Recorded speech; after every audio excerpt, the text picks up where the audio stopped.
Hey there, this video comes from the PigCake Magic Academy. The reason I'm putting it here is to hopefully entice you to join. Some people think that I'm idiotic for putting out the entire content here for you to watch, but you get access to over 1,200 videos, I believe 1,300 at this point if you join. So go ahead, you can look at the link in the description section below and see the type of content that I'm putting out on the Academy. So make sure to check it out after you watch the video. Monkey in the Middle by Bill Goldman. It's a wonderful trick, but it does require some GAFFS cards, and here's a variation that doesn't involve GAFFS cards. And we use a black king and a red jack, and we're going to have the participants select any card they want. Let's say they happen to touch this one over here. Well, that card is lost somewhere in the middle of the deck, never to be seen again by human eyes.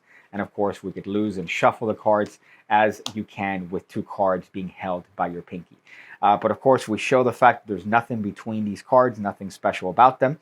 And now at this point, we go off into the effect where we snap our fingers and show that one card has jumped between the king and the jack. And of course, it happens to be the participant's card, the two of clubs. Now, this trick takes advantage of what I like to call the twins principle, which is, spoiler, we're using two very similar cards. In this case, the jack and the king. There's a lot that you could do with the twins principle. Typically, when people see it done, it's done with the 8 and 9. They're put in the middle, and then you do this production, and you produce them. Essentially, that's what the trick is. And here, we're using it as a variation of the classic trick without any GAFFS. So the way we do this is we're going to have a face-up jack, in this case, the red jack, on the bottom of the deck, and we're going to have a king and a jack on top of the deck. Now, you can do as many cuts as you want, as long as you preserve the order.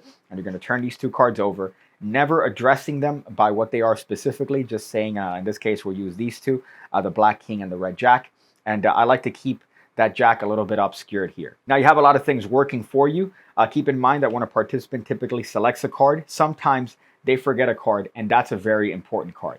So when you show two cards off like this and you don't really mention specifics, the likelihood of them noticing that it's a jack of diamonds specifically is not really going to be a lot, especially considering that you're going to have them select a card and remember that. So there's a lot going for you here in terms of the participant not seeing the actual true nature of this jack. And if you want to do the stand-up, of course, you place that card between your pinky and your ring finger, and we're going to have them select any card they want. Now, when they select this card, all we're going to do here is we're just going to buckle the bottom card and have that ready for a break. So in this case, you're going to do this tilt-like action where you apparently insert it in the middle. Really, it's going in there between the bottom card and the rest of the deck.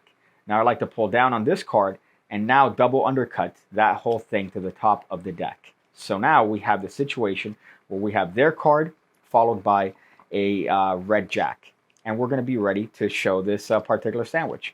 So you mentioned to the participant nothing special about these cards until we want there to be. You could snap your finger, and of course here I have a break, and you have a number of options as to how you could proceed from here. If you want, you could push these two cards off as one, pinch them with your thumb as you spread these two cards, showing the fact that we have now sandwiched a card between them, and of course it happens to be the participant's card.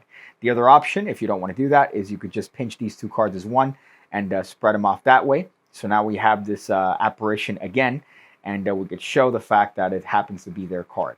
Now again, do keep in mind, they see red jack, they see black king, you're turning over the card, they're immediately stimulated by this particular card, and they're not really given the option to question whether or not that's the original jack. So I think it's a fun little variation of Monkey in the Middle, and it doesn't involve the use of GAFFS cards. Again, all taking advantage of this twins principle, which I think is a wonderfully underutilized principle in the world of magic. But that's the routine. I hope you guys enjoyed it.